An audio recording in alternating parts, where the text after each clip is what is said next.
안녕하세요. 동화작가 최형미입니다. 2021년 안산의 책 어린이 부분에 선정해 주셔서 정말 감사드립니다. 작가로서 저의 책이 독자의 선택을 넘어 한 도시의 선택을 받게 되어 너무나 영광스럽고 또 뽑아주신 안산 시민 여러분께 정말 고개 숙여 깊이 감사드립니다. 제가 소문바이러스라는 책을 쓰게 된 것은 2015년 메르스 사태를 겪으면서였어요. 메르스 사태를 겪으면서 사람에게 병이 주는 공포보다는 병으로 인해서 마음이 얻게 되는 공포나 두려움, 의심, 소문 이런 것들에 대해서 생각을 해보게 됐어요. 그러다가 평소에 작품 이야기를 많이 나누는 편집장 친구와 이야기를 하다가 그것이 조금 더 살이 붙고 또 발전하게 되어서 이렇게 소문바이러스라는 작품으로 탄생하게 되었습니다. 출간된 지 조금 지난 책이었는데 다시 이렇게 안산 시민의 사랑을 받게 돼서 너무 감사드리고요. 지금 코로나 사태로 인해서 힘들고 또 고통받고 계신 분들도 많은데 이 책이 마지막 부분은 희망적인 내용을 담고 있거든요. 책을 통해서 또 위안을 얻으셨으면 좋겠다는 생각을 한번 가져봅니다.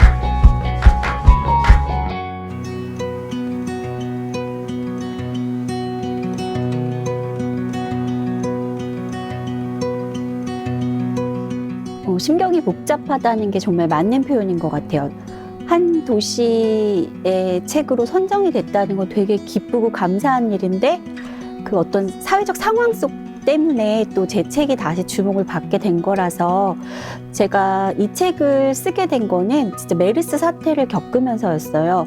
그때 사람이 어떤 사건이나 상황을 겪을 때 몸에 오는 반응보다 마음에 오는 반응이 더 크고 오래 가는 것에 대해서 되게 주목을 하게 됐고 마음의 상처가 진짜 오래 남고 우리가 트라우마라는 말도 쓰고 저도 그때 당시 어린아이를 키우고 있을 때여서 어떤 그 사건에 대한 추이를 지켜보는 게 되게 무섭더라고요. 그래서 사람의 마음들이 이렇게 잔인해질 수도 있구나. 누군가의 어떤 아픈 병의 얘기를 들으면서 그래서 그런 것들에 대해서 다시는 이런 일이 없길 바라는 마음에서 작품을 썼는데 그보다 더 큰 사태가 진짜 이렇게 벌어질 줄 몰랐어요. 그래서 어떤 이제 독자가 이 작가가 노스트라다무스 아니냐, 코로나 사태를 예견하고 쓴 거 아니냐, 이제 메르스 사태를 모르는 어린이 독자가 그런 말도 출판사에 이제 전해 들었어요. 그래서 안산 시민께 사랑을 받은 건 기쁜 일이나 좀 심정이 복잡합니다.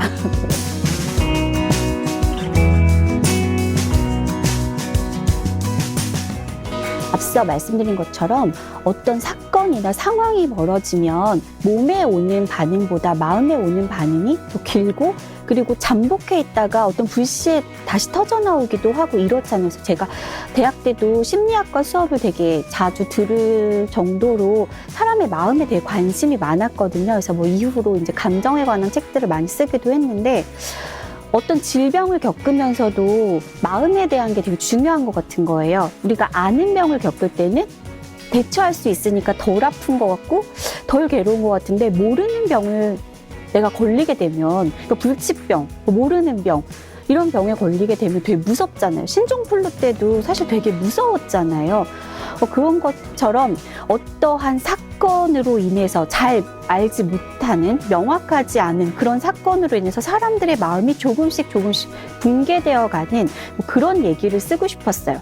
그래서 처음엔 그날 이후 그날 어떤 한 사건 되게 사소해 보이지만 그 사건으로 인해서 연쇄적으로 사람들이 의심해 가고 이렇게 되는 그런 얘기를 쓰고 싶어서 이렇게 쓰다가 메르스 사태를 조금 이제 겪어서 더 그러니까 처음에는 그 질병을 사람들이 알게 할까 되게 고민을 많이 했었어요. 왜냐면 실존에 있었던 사건이니까 어떤 사건이 그 사건을 겪었던 당사자한테는 언급되는 것만으로도 상처일 수 있으니까 그 메르스를 말할까 말까 하다가 그냥 되게 은근슬쩍 누구나 알 것 같지만 저는 직접적으로 언급하지 않는 그래서 그런 식으로 해서 이제 작품으로 발전시켜서 우리가 살아가면서 어떤 일을 겪을 때 뭐 병이든 사건이든 큰 무슨 뭐라 그럴까 자연재해든 뭐든 마음이 갖는 상처 그리고 그걸 이제 결국에는 제 작품 속에서 희망을 얘기하고 싶었고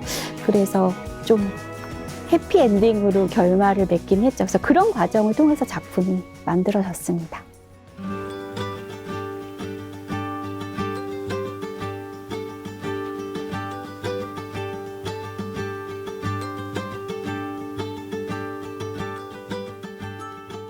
그 전염병이라는 것 자체가 누가 어떻게 어디서 옮길지 모른다는 공포를 이미 기저에 깔고 있잖아요. 그런데다가 원인을 모르면 더 공포스럽고 불안해지잖아요. 그러니까 뭐 영화 제목인데 왜 불안한 영혼을 잠식한다는 말도 있는 것처럼 그런 공포에서 되게 무서운 것도 우리가 귀신의 집에 들어가면 어디서 튀어나올지 모르기 때문에 무서운 거고 어릴 때 여러 번 가본 다음에 여기서 뭐 나온지 나 알아. 그러니까 안 무서울 수 있는 거잖아요. 그래서 이 전염병의 원인을 명확하게 밝히지 않아야 어린이 독자들이 좀 더 긴장감을 가질 수 있지 않을까.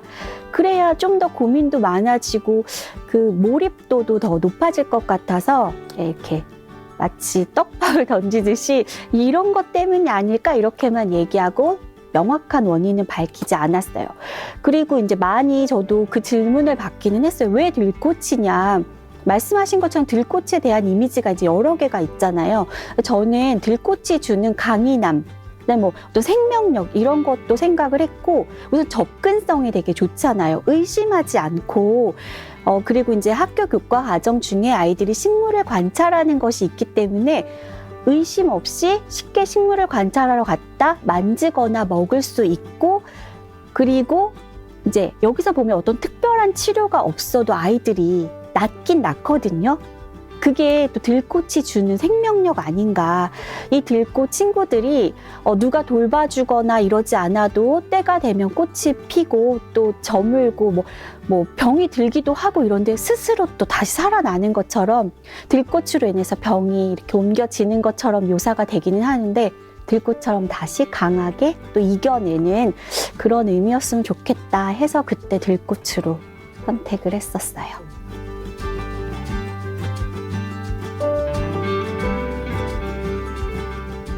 어린이 문학이라고 해서 어른 캐릭터에 영향력이 없다고 볼 수가 없어요. 왜냐하면 어린이의 삶에서 어른의 삶이 빠질 수가 없잖아요. 그래서 이제 저는 어른이 주인공인 동화도 몇 편을 썼었고 어른이 하는 말, 어른의 행동 이런 것들이 어린이 삶에 굉장히 영향을 많이 끼친다고 생각해요. 근데 우리가 어릴 때는 아직까지 미숙하고 경험이 적고 또 배워가는 과정이고 자라나는 과정이니까 어린이 입장에서 속단할 수 있는 게 있잖아요. 어떤 어른의 한 단면만 보고 저 사람 나빠 이렇게 제가 고등학교 시절인 것 같아요. 그 어떤 부장 선생님이었는데 되게 이제 악인의 이미지였어요. 저희 학교에서 수련회를 갔을 때 그분이 혼자 식당에서 밥을 후룩후룩 드시고 계시는 모습을 봤거든요. 근데 그렇게 무섭고 맨날 화만 내는 선생님의 모습에서 그냥 밥을 먹는 어른 남자의 이미지를 본 거예요. 그런 것처럼 어떤 사람에게는 사연이 있고 그 사람의 다양한 모습이 있는데 우리가 되게 많이 속단하잖아요. 그래서 어린이 문학에서 어떤 한 사람을 오해하지 않고 속단하지 않고 바라볼 수 있는 그런 캐릭터들을 좀 보여주고 싶었어요. 그래서 그 성격이 변모해 가는 과정이라든지 아니면 이렇게 냉정하고 나빠 보이지만 그 사람의 이면에는 또 어린이들 사랑하는 모습, 생각하는 모습 사실 굉장히 난처한 입장일 것 같아요. 교장 선생님이. 제가 그래서 교장 선생님이 주인공인 작품도 있어요. 그게 어떤 학교 교장 선생님하고 이렇게 대화를 나누다가 작품으로까지 쓰게 됐는데 그분은 쉬는 시간이 너무 무섭대요. 아이들이 사고가 날까 봐. 그러니까 그런 것처럼 얼핏 우리가 어떤 한 일 단면만 보면 그 사람에 대해서 되게 오해하기 쉽고 또 편견이 살아가면서 우리가 되게 힘든데 어린이들이 문학 재미있는 이야기를 통해서 인물들을 만나고 생각하고 고민하면서 아이들도 궁금해하잖아요. 그 교장 선생님인가? 진짜? 이렇게 그랬을 때 좀 더 재미도 있고 사람을 알아가는 게 결국은 살아가는 거니까 그래서 어른의 캐릭터를 좀, 선생님도 그렇잖아요. 어떤 분명 초임 선생님과 오래된 선생님의 차이가 있고 그런 것들을 또 작품에서 이 선생님도 되게 힘이 없잖아요. 그래서 그렇게 다양한 모습을 좀 보여주고 싶었어요.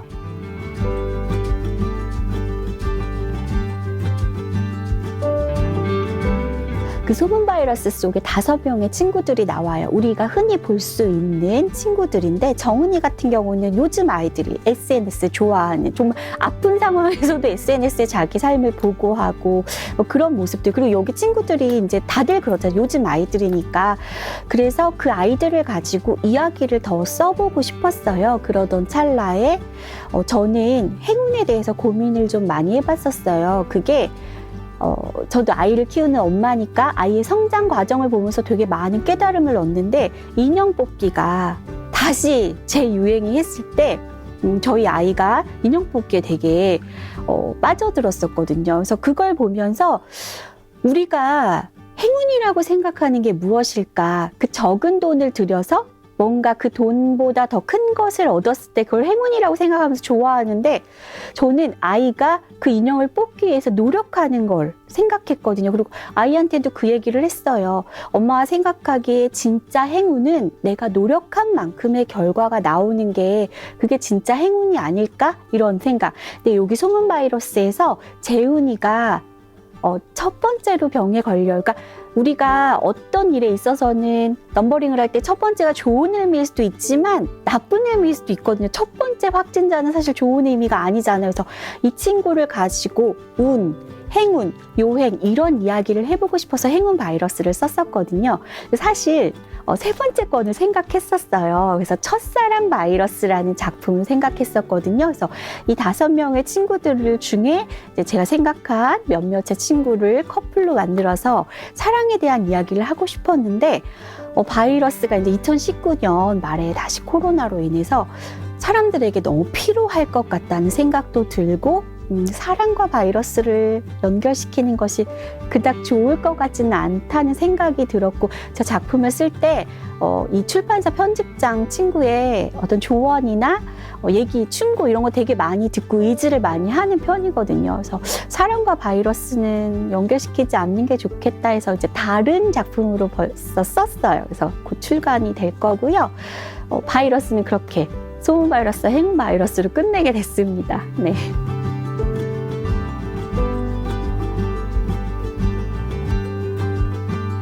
네, 계속 작가로 평생 퇴직이 없는 직업이니까 작가로 계속 일을 하고 싶고요. 작가로 계속 일을 하려다 보니까 더 많이 읽고 쓰고 내가 알고 있는 분야보다 더 많이 깊어져야겠다 이런 생각이 많이 들기는 하더라고요. 이제 제가 처음 작품 활동을 시작한 게 2003년, 4년이거든요. 그래서 생각보다 시간이 많이 지났는데 그때 시작하던 때보다 저도 이미 이제 어떤 세월에 그 나이를 먹었더라고요. 그래서 급변하는 어떤 무언가 문화라든지 사람들이 좋아하는 유행의 흐름 이런 거를 못 받아들이는 것들도 생기고, 내가 가지고 있는 마음의 두께가 달라져가지고 싫어하게 되는 거, 나하고 다르면 싫어하게 되는 거, 이런 것들이 막 생기더라고요. 근데 또 작가는 그런 것보다 열린 마음이 좀 있어야 돼서 요즘 관종에 대한 책을 막 보고 있어요. 저는 사실 사람들이 막 자신의 일상을 그렇게 노출하면서 또 부러워하고 뭔가 유행을 만들어가는 게 좀 꺼려졌었거든요. 좀 어린이를 키우는 부모의 입장에서는 좀 걱정스럽기도 하고, 그래서 좀 싫어하고, 이런 미디어, 우리가 정말 미디어에 너무 장악돼 있어서 그런 게 너무 걱정스러워가지고 약간 좀 저는 되게 꺼려하는 편이었는데, 우선 꺼려하는 마음을 갖기 전에 좀 공부를 해보자 이런 생각을 들어서 그런 문화들에 대해서 공부를 하고 있고, 책들을 좀 보면서 계속 제가 맨날 책 이렇게 소개 글에 호 할머니가 될 때까지 글을 쓰고 싶다고 얘기를 하는데, 네, 그렇으면 좋겠어요. 이렇게 겉모습은 늙어도 마음은 늙지 않아서 계속, 사실 문학이라는 거, 이야기라는 게 소통이잖아요. 그래서 계속 독자들과 사람들과 세상과 소통하면서 살고 싶어요.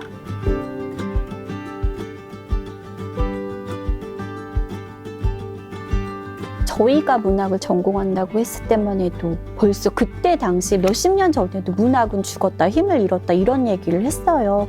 지금은 거의 미디어에 장악된 시기잖아요. 사람들이 책 대신에 유튜브를 통해서 정보를 얻고 온라인상에서 친구를 만나고 강의도 듣고 쇼핑도 하고 모든 게 클릭이나 뭐 이런 걸로 다 할 수 있는 시기지만 그럼에도 사람들이 책을 읽고 또 문학에 대한 사랑과 관심을 놓지 않는 건 문학이 사람을 이해하는 어떤 위안의 장르이자 또 사람의 이야기를 갖고 있기 때문이 아닌가 그런 생각이 들어요. 그리고 미디어의 바탕에도 보면 사람의 이야기가 다 깔려 있잖아요. 홈쇼핑조차 사연이 있고 이야기가 있잖아요. 우리는 굉장히 이야기를 좋아하는 사람이에요. 그래서 그 이야기가 어떤 고급지냐 아니냐 이런 걸로 따질 수도 있고 또 웹툰이냐 종이 만화냐 또 누군가의 만화냐 어떤 작가의 작품이냐 이런 거에 따라서 어떤 질과 격을 따질 수도 있기는 한데 어쨌든 간에 어떤 시대가 와도 지구가 멸망하지 않는 이상 사람들은 계속 이야기를 좋아할 거고 이제 조금 더 그 이야기의 그 깊이나 정통성이나 이런 거를 갖추면 우리가 이제 문학이라고 또 얘기를 하잖아요. 그래서 세대에 따라서 그 모양이나 어떤 형태가 좀 변하기는 해도 저는 문학이 사람에게 주는 위로나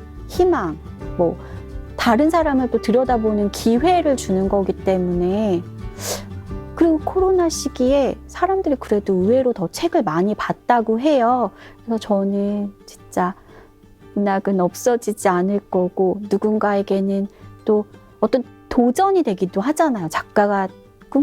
작가를 꿈꾸는 사람들에게는. 그래서 그런 문학을 하고 있어서 저는 너무 기쁘고 평생 열심히 잘하고 싶습니다. 네.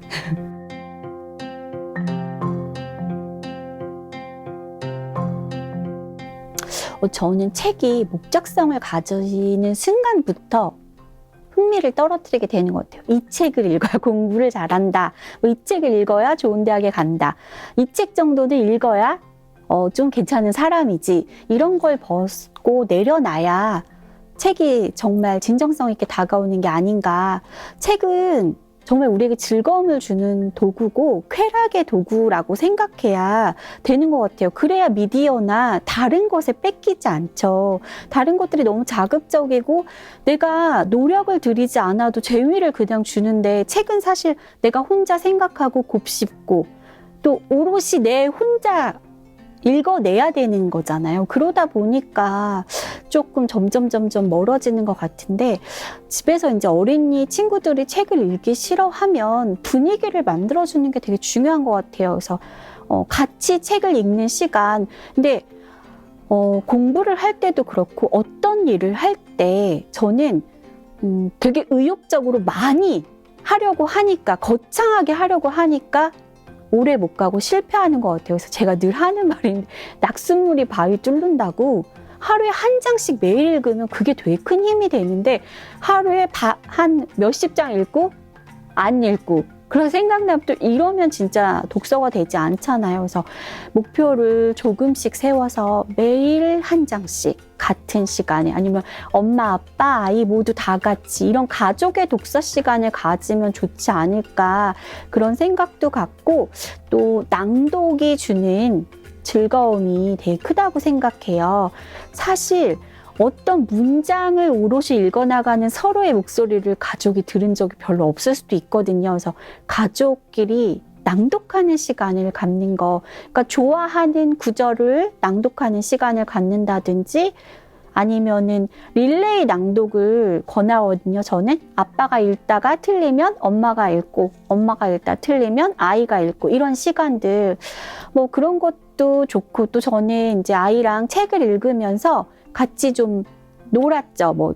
그 아이들이 카드에 되게 집착하거든요. 터닝맥 카드 이런 거 되게 유행할 때 아이하고 그 인물 카드 만들기 해서 따먹기도 하고, 그러니까 뭐 1시간, 2시간 걸리는 일이면 사실 하기가 힘들어요. 그래서 매일 조금씩. 그래서 아이가 책을 읽을 때마다 인물 카드를 만들어가지고 이제 뭐 퀴즈 내기도 하고, 그래서 그거를 짧은 시간 들여서 꾸준히 하다 보면 조금 관심이 생기지 않을까. 근데 책에 대한 관심을 지속적으로 아이가 갖게 하려면 부모님의 노력이 조금 필요하긴 한 것 같아요. 그래서 그렇잖아요. 저도 어렸을 때 생각해보면 엄마가 드라마 보면서 공부하라고 하면 공부 안 되거든요. 그래서 책을 읽으라고 하지 말고 같이 읽는 게 가장 좋은 것 같고, 또 고요 속의 외침 뭐 이런 것도 그렇고, 사실 내 아이를 가장 잘하는 건 부모님이잖아요. 그래서 아이가 좋아하는 걸 가지고 책으로 게임도 하고, 뭐 OX,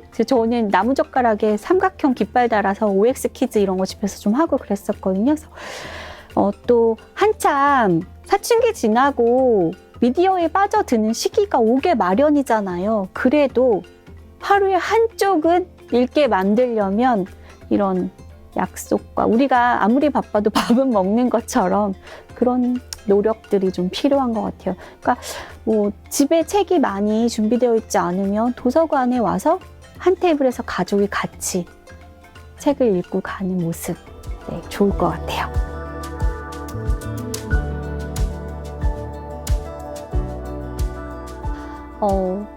뭐 모두가 그렇지만 2020년은 참으로 힘든 한 해였던 것 같아요. 어떤 상황에 놓여 있든 어떤 위치에 있든 누구에게나 일상을 빼앗긴 건 같은 고통이었을 것 같아요. 뭐 그렇기 때문에 2021년에는 좀 빨리 안정이 되어서, 이게 또 너무 깊어지다 보면 마음의 병이 좀 차곡차곡 쌓이는 것 같더라고요. 이게 괜히 이유 없는 분노가 치밀기도 하고 화가 나기도 하는 것 같으니까 이런 것들이 좀 빨리 안정이 되어서 우리 모두 원하던 일상으로 다시 돌아갔으면 좋겠고요. 저는 2020년에 뭐 외부 활동을 많이 할 수 없었으니까 집에서 이제 좀 내가 사놓고 읽지 않았던 책들을 읽는 시간을 좀 가졌던 것 같아요. 그 좋아하는 소설가의 소설책들을 사놓고 또 이제 이 일과 관련된 책들을 읽어야 하는 시간들이 있다 보니 그런 걸 못 읽을 때가 있었거든요. 그래서 이제 좋아하는 작가 책 털어내기 막 이런 시간 하고, 그리고 또 좋아하는 작가의 책이 요즘에 드라마로도 많이 만들어지고 넷플릭스 이런 데서 아이하고 같이 그 뭐 먼저 보고 원작 보거나 아니 원작 보고 드라마 보거나 이렇게 하는 것도 꽤 좋은 시간이었던 것 같아요. 그래서 코로나로 많이 우울하고 힘든 상황이지만 결국 우리가 살아간다는 건 나에게 닥친 어려움이나 고통, 시련 이런 걸 나만의 방법으로 또 해소하고 해결해 나가는 것 같아요. 그래야 또 내일을 살 수 있으니까요. 그래서 너무 우울하고 힘든 시기지만 조금만 힘을 내셨으면 좋겠고요.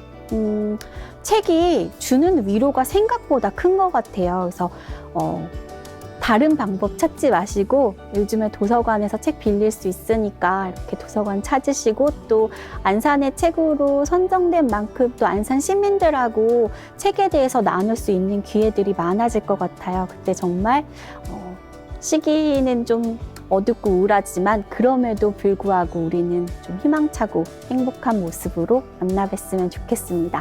감사합니다.